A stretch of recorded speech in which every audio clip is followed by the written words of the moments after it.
Punjabi radio USA ਦੇਖ ਰਹੇ ਸਾਰਿਆਂ ਨੂੰ ਨਿੱਕੀ ਜੀ ਆਇਆਂ ਨੂੰ ਸਭ ਦਾ ਸਵਾਗਤ ਹੈ। ਸੋ ਜਿੱਦਾਂ ਆਪਾਂ ਦੱਸਿਆ ਵੀ ਟਰੱਕਿੰਗ ਸ਼ੋਅ ਦੇ ਵਿੱਚ ਬਹੁਤ ਸਾਰੇ ਜਿਹੜੇ ਸਰਕਾਰੀ ਅਦਾਰੇ ਆ ਉਹ ਵੀ ਪਹੁੰਚੇ ਆ। ਅੱਜ ਆਪਾਂ ਇਸ ਟਾਈਮ ਪਹੁੰਚੇ ਹੋਏ ਆ ਕੈਲੀਫੋਰਨੀਆ 에ਅਰ ਰਿਸੋਰਸ ਬੋਰਡ, ਜਿਨ੍ਹਾਂ ਨੂੰ ਕਾਰਬ ਵੀ ਆਖ ਦਿੱਤਾ ਜਾਂਦਾ ਆ। ਸੋ ਉਹਨਾਂ ਦੇ ਜਿਹੜੇ ਅਧਿਕਾਰੀ ਆ ਆਪਣੇ ਨਾਲ ਗੱਲਬਾਤ ਉਹ ਕਰਨਗੇ। Hello Bruce, how are you doing? I'm doing well. How about yourself? I'm doing good. Thanks for asking. I've been very busy today. I heard, I have seen you with a lot many people. A lot of them are complaining. What's the issue? Well, there are a number of issues that people are bringing up. A couple of the biggest ones that I've heard, maybe the biggest one, is if you or your viewers don't know this, newer trucks, the engines run diesel exhaust fluid DEF. Okay, and I'm hearing that a lot of folks are defeating those DEF devices. They're turning it off, and so therefore they're basically maybe saving some money on DEF or whatever the case is. Well, a lot of other folks are spending the money to do the right thing. One of the reasons that I come out and we in general come out to events like this is to talk to the industry. We learn a lot. But also, it's to let them know some of the things that are going on with carb. One of the things, and something in direct response to that, one of the things that we're doing is we now have a new, it's called the Heavy Duty Diesel Inspection and Maintenance Program. It's basically like smog check for your car. It will use the onboard diagnostic system in any newer truck, 2013 engine or newer. It'll use that system. They have to report to us. That system records, again, just like your car, everything that's happened. It records all of the emissions for any given time period. So if you defeat your DEF system, you report that to us, it's going to show increased emissions, and we're going to say, you got a problem, you need to get this corrected, and you need to prove that it's corrected. We're going to have people do this. At first, I believe it's 2 times a year, then up to 4 times a year. When is this starting? This will actually start in 2024, although we also have some remote roadside monitors and license plate readers that we've started deploying, that we will deploy and start using for enforcement in 2023. So even though we won't be yet requiring until 2024 people to report the data to us, we will be monitoring emissions as trucks drive by these remotes. So how are you enforcing other things like the DEF and all the things? You were saying a lot of people are complaining that people are deleting the DEFs. They are going out of state and getting it deleted. How is that they were able to do it and not getting caught? Okay. So that is exactly one of the reasons that we're now enacting this new smog check-like system, okay?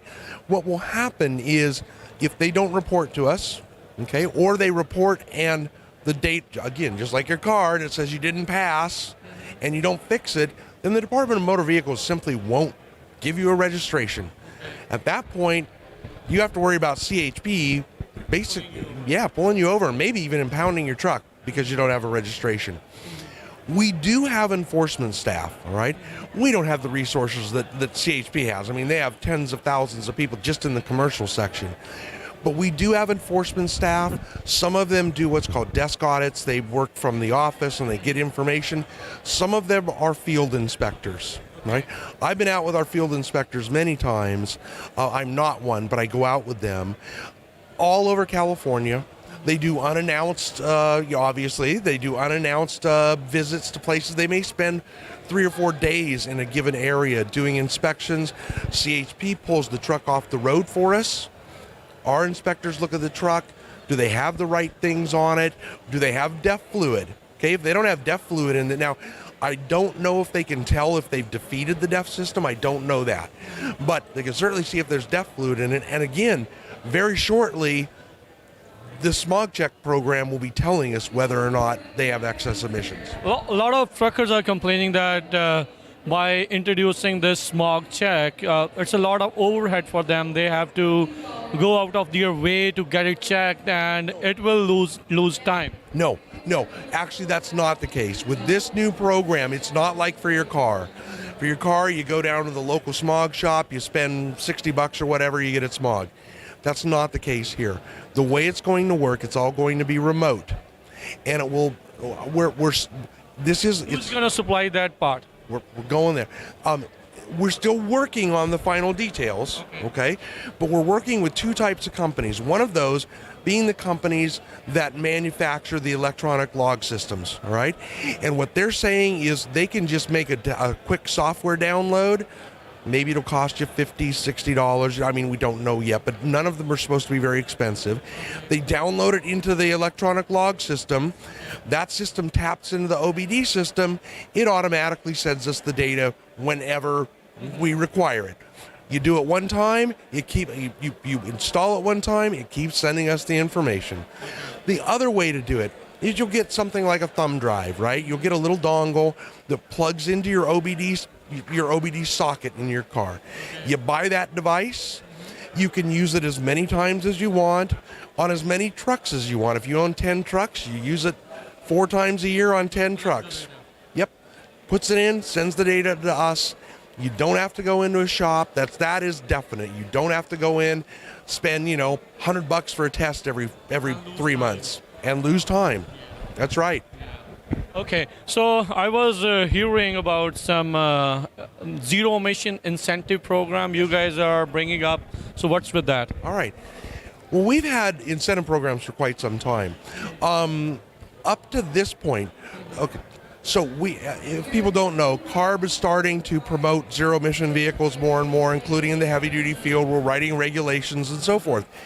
But for a number of years now, as the technology, especially in the real heavies, especially when we're talking about, tractor trailers, lighter than that, the technology is really good. The other technology was a little newer for the bigger trucks. And so a lot of large companies took advantage. They could afford to have a truck down, right? They took advantage of this funding. In many cases, the funding would pay for the difference between a diesel truck and a battery or a fuel cell truck. That's right, okay? So they proved the technology, they got it in the field, they took the chances. Now we know that more and more small owner-operators are going to, or even if, smaller companies, are going to start wanting to get into zero-emission vehicles. Not tomorrow, 4 or 5 years from now when they're comfortable with it, yeah, there's a lot of advantages. They're cheaper to run, if nothing else. We are now starting to focus and tailor some of our incentive programs to those smaller owner-operators, smaller businesses. We've been talking to them. We don't know what the best way to help them is. They don't know what the best way to get helped is. So we're talking to them. Maybe it's not just giving them money to buy a truck. Maybe it's a lease program. Maybe it's a loan program. We don't know for sure. We have money set aside for that initial pilot program. That won't buy a lot of trucks for the first year or so. But we need to learn what to do in order to help you guys. And part of that, too, is just helping you understand the funding process, right? At that point, we're shifting more and more funds to the small business. So how much do you think the zero-emission truck is going to cost eventually? Do you have any idea, ballpark? I hear a lot of things, right? I mean, the one now costs around $400,000. I've heard manufacturers, including big manufacturers, say that their goal is within a couple, 3 years to be competitive, a little more, but to be basically cost competitive with a conventional diesel. Are they going to make it there? I don't know, but I will tell you this. Battery prices, I talked to someone from a major national energy lab recently. His job is batteries, battery trucks. He said, this was about a year ago, he said, if you would have told me 2 years ago that battery prices were going to be as low as they are right now, he said, I would have told you were crazy. They weren't going to be that low for 10 years. This is someone who's an expert on battery costs, on battery technology. Even he was surprised at how much the cost of those things is coming down. So the cost is coming down all the time. My crystal ball is not working very well, so can I say it's really going to be comparable in 3 years? No, but I think you'll definitely see it considerably. How's the infrastructure coming? So with these many electric zero-emission trucks, where are they going to charge? So one of the things that I've been tapped to do over the last year is to help follow infrastructure issues for CARB. I'm one of the people that does. There is a lot of work being done. I mean, across all state agencies, private companies, there are hundreds of millions of dollars right now. In fact, I think there's more. I think there's low billions that can be put into, that state agencies have for incentives for infrastructure. The major utilities, so PG&E, SoCal Edison, San Diego Gas and Electric, all have money that goes to either help build all of the needed transformers and substations to get the power to a facility. Some of them even have money to help put chargers in and things inside the facility, right? So there's a lot of money there. Private companies, I know that Travel Centers of America, big truck stop, right? They are starting pilot projects at some of their truck stops, putting in chargers. On the hydrogen side, there is, and I forget the amount of money, but it's in the hundreds of millions for set aside by the state for what's called a hydrogen hub. Right now, there's about 5 or 6 companies competing for that money. They're going to build a major hydrogen production and transportation distribution facility. Right. I know of other companies that are putting in, again, pilots all over with fast chargers. Now, the fast chargers would take quite a while to charge a really heavy truck, but they're getting faster all the time. I mean, I think within 3 years or so, you're going to be able to charge a heavy-duty truck from 0 to full, which you don't actually want to do. It's not good for the battery. You want to, kind of keep it about 20% and fill it up to about 80%. You'll be able to do that in 20 minutes, maybe a little longer. Not that much longer. A big commercial truck, not much longer than it takes to fuel. If you're going to use hydrogen fuel cells, which is very viable, that's basically the same as pulling in and filling up with diesel. But with Nikola, like the hydrogen cell truck, there's a lot of controversy involved. So how are people going to trust with that kind of fuel cell technology? Well, I think some of the other major manufacturers are getting involved. I just talked to a gentleman early this morning. I don't remember what his company does exactly, but it's some kind of software company. They work with some of the major trucking companies. He mentioned, I believe it was NIF, just ordered 200 fuel cell trucks for California. I forget what other company. He mentioned another company that had just ordered 100 or 150 fuel cell trucks for California. I know of other companies that have ordered fuel cell trucks. Now, when you talk about the controversy, are those issues like availability, and certainly, I mean, right now there's availability problems with everything, right?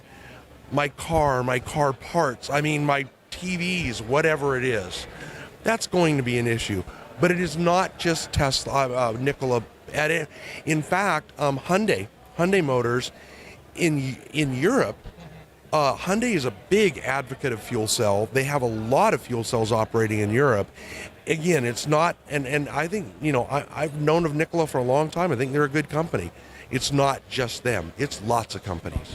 Okay, so one more thing, when we are talking about these things, zero emission, how many charging stations are we looking at inside California, like with hundreds and thousands of trucks running and the cars coming into the picture? How many charging stations you think is at least needed for this kind of infrastructure? I should remember that number. The California Energy Commission put out a report about a year and a half ago, and they're fine-tuning it actually to try and make the numbers better. I don't remember the numbers right now, and they only looked out through 2030. It's around, and I think this is, no, it's around 75 or 100,000. It's a lot. It's quite a few, all right? But again, a lot of companies are starting to invest in it. If you hadn't heard, about 2 months ago, Daimler came out with their Freightliners through Freightliner and said they put in about $750 million into charging infrastructure to be put along the East Coast, the West Coast, and in Texas. People are investing in this stuff because they know that it's coming. We're not the only state that's driving this. We have what's called the Advanced Clean Truck Regulation. That requires manufacturers to sell a certain amount of zero-emission trucks increasing over time. 6 other states have adopted that. Which are these states? Do you remember those or not? I know it's New York, New Jersey, Maine, Massachusetts. Mostly East Coast. Nope, Washington, Oregon, and I believe, I want to say Nevada. So that's a legal requirement. There's also almost a third of the states have adopted a non-binding requirement or non-binding program to promote sales of zero-emission vehicles. So and so some of those I get mixed up, but it's at least those states I just named. Few of them, at least they have it. They already are working on it. It is law in their state now, and that represents about 20% of the truck sales in the U.S. Now, another thing, with so much energy requirement now, how is that energy going to be generated? We are trying to save the environment, making the air less polluted. Yep. And if we're going to generate the energy the same way, then how is that different? So, if you don't know, already in the state of California, about 40% of the energy generated in the state is from renewables, wind or solar. Okay, so we're already well on the way there. I come from Sacramento, the local utility district there. I believe it's by 2030 says we're going to be 100% renewables. Okay, a lot of programs happening for more renewable energy generation, and in fact, and I've talked to California Energy Commission, I've talked to the Public Utility Commission. A lot of their experts will tell you generation isn't the problem. Distribution is the problem. Transmission is the problem. That's right. That's right. Now, there's a lot of things that are being worked on. It's not just new power lines. It's not just new substations. They're working on things called microgrids. Microgrids might be a bit, maybe here in Fresno, right? They might put in a whole bunch of solar panels, exactly, in an area that will maybe supply 50% or more of the power for a part of an area. Battery technology, they're putting in or have put in a battery plant in Northern California, and I believe that I heard it could supply San Francisco. So okay, nighttime, right? Wind isn't blowing, nighttime, we've heard from some folks that, well, when the wind doesn't blow and the sun doesn't shine, what do? Right? Batteries. And I believe that battery project can supply San Francisco, the entire city, and this is just the one, granted, for hours, for many hours. And those kind of things are going in all over the place. Okay? There's a lot of smart people working on this. There's a lot of money to be made by companies, which I think we all know that drives innovation, right? And they're looking at that. I mean, I talk to people, I'm fortunate because of the things I do at Carb. I talk to fleets and other companies constantly that are doing these kind of things. One of the things that we've heard is, what if I don't own my property? How am I going to charge? I talked to one of the world's leading logistics companies the other day. They own about 150 million square feet of warehouse space in California. They rent to big and small customers. They will put solar in. They will work with the local utility to get any utility requirements put in. They will put chargers in. I'm sure they're going to I don't know if they're going to charge a little more for rent. They'll charge for the electricity, but they're going to make it possible for somebody renting. And they're a major company. Other folks are going to follow soon. All right. Thank you very much, Bruce. Thank you for your time. Thank you for answering the question. Thank you very much. ਸੋ ਸਰੋਤਿਓ ਇਹ ਗੱਲਬਾਤ ਆਪਾਂ ਕਰ ਰਹੇ ਸੀਗੇ carb ਵਾਲਿਆਂ ਦੇ ਨਾਲ। ਦੇਖੋ ਕਈ ਵਾਰੀ ਗੱਲਾਂ ਸੋਹਣੀਆਂ ਲੱਗਦੀਆਂ ਜਿਹੜੀਆਂ ਇਹ ਕਰਦੇ ਆ, ਅਸਲ ਦੇ ਵਿੱਚ ਭਵਿੱਖ ਦੇ ਵਿੱਚ ਕਿੰਨੀ ਕੁ ਜਲਦੀ ਇਹ ਚੀਜ਼ਾਂ ਆ ਸਕਣਗੀਆਂ ਜਿਹੜੀਆਂ ਜ਼ੀਰੋ ਐਮਿਸ਼ਨ ਦੀਆਂ ਗੱਲਾਂ ਕਰ ਰਹੇ ਆ, ਇਹ ਦੇਖਣ ਵਾਲੀ ਜਿਹੜੀ ਗੱਲ ਰਹੇਗੀ। ਸੋ ਆਪਣੇ ਵੱਲੋਂ ਅਸੀਂ ਇਹਨਾਂ ਨੂੰ ਕਾਫੀ ਸਵਾਲ ਜਵਾਬ ਜਿਹੜੇ ਉਹ ਸਵਾਲ ਕੀਤੇ ਆ। ਸੋ ਹੋਪਫੁਲੀ ਤੁਹਾਡੇ ਵੀ ਸਵਾਲ ਇਸ ਦੇ ਵਿੱਚ ਜਿਹੜੇ ਉਹ ਹੋਣਗੇ। ਤੇ ਹੁਣ ਆਪਾਂ ਇਜਾਜ਼ਤ ਲੈਂਦੇ ਹਾਂ, ਫਿਰ ਅੱਗੇ ਕਿਸੇ ਹੋਰ ਦੇ ਨਾਲ ਗੱਲਬਾਤ 'ਚ ਮਿਲਦੇ ਹਾਂ। ਸਭ ਨੂੰ ਸਤਿ ਸ੍ਰੀ ਅਕਾਲ।